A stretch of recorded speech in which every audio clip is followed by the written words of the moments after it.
حديث الرسول صلى الله عليه وسلم. يقول الرسول صلى الله عليه وسلم: يأتي الزمان يخطب الغلام كما تخطب الجارية، ويغار على الغلام يعني الولد كما يغار على الجارية. مثل الزمان ذا الحين، ما هو بعض الشباب يضارب عشان الولد حقه، صح ولا لا؟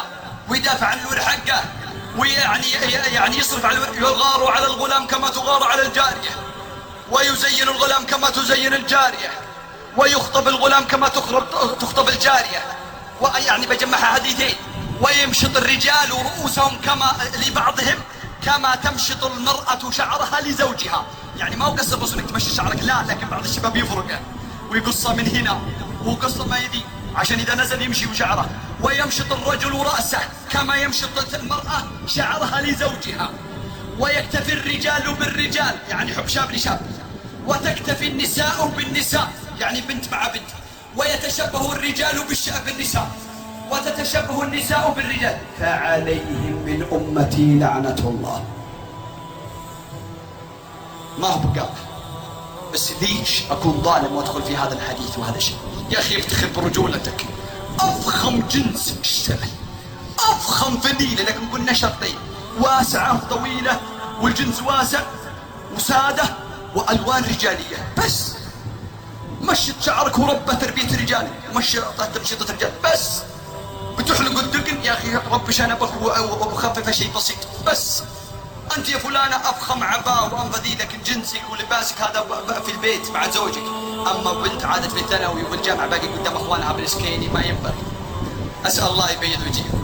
أحبابي، أختم وأقول: اللي ما سمع كلامي طول اليوم ممكن يخرج من هذا الجلسة ويقول إني ظالم، لكني بقول لكم يا الربع: ما هو بعيب إن ظلمنا أنفسنا، لكن العيب إن نستمر في الظلم، نستمر في الظلم، نستمر في الظلم.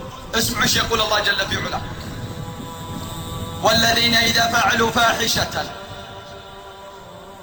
أو ظلموا أنفسهم ذكروا الله فاستغفروا لذنوبهم ومن يغفر الذنوب إلا الله. أسأل الله يغفر ذنبي وذنبكم في ذا الساعة. لكن اسمع الشرط يا الظالم، أنت يا أبو راشد اللي ظلمت نفسك وغيرك مثلك، وأنت يا فلانة اسمع، الله رحمته واسعة، لكن اسمع يا من ظلمت نفسك وظلمت نفسك.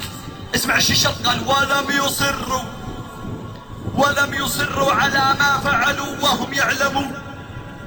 يا أنت تعرف انك ظالم وغيرت فطرتك في لباسك والوان نسائيه والاحمر والبنكي وذي والالوان يعني ذي والكتابات، ما هو عيب، لكن العيب انك تستمر.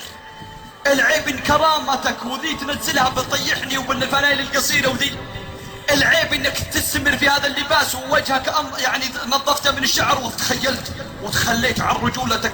كلمه رجال ذكرها الله في كتابه 50 مره.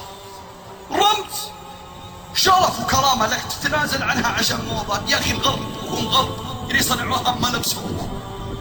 وإن شاء الله إني لأجيب لكم بعد كم لقاء، اللقاء الجاي ولو بعده لقاء كان لي مع بريطاني في أبها، بأعرضه لكم على الشاشة وتسمعون هذا البريطاني إيش قال عن اللبس اللي يلبسونه في بريطانيا وش شاف من شبابنا والحزن اللي قاله. لكن أخليه لوقته. ما هو عيب انك ما صليت او يا فلان اخرت الصلاة، لكن العيب انك تكون ظالم وتصر بعد ما تمشي من هنا على انك تستمر.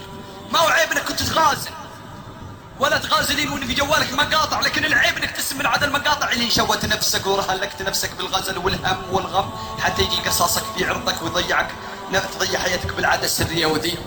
العيب ان نكون اليوم عاقين وظالمين، لكن العيب الأعظم إن نستمر في الخطأ اللي يموتون أحد شيباننا ونتندم عليهم، أو أموت أنا قبل ما يموتون شيباننا وبعدين يعني أتعدى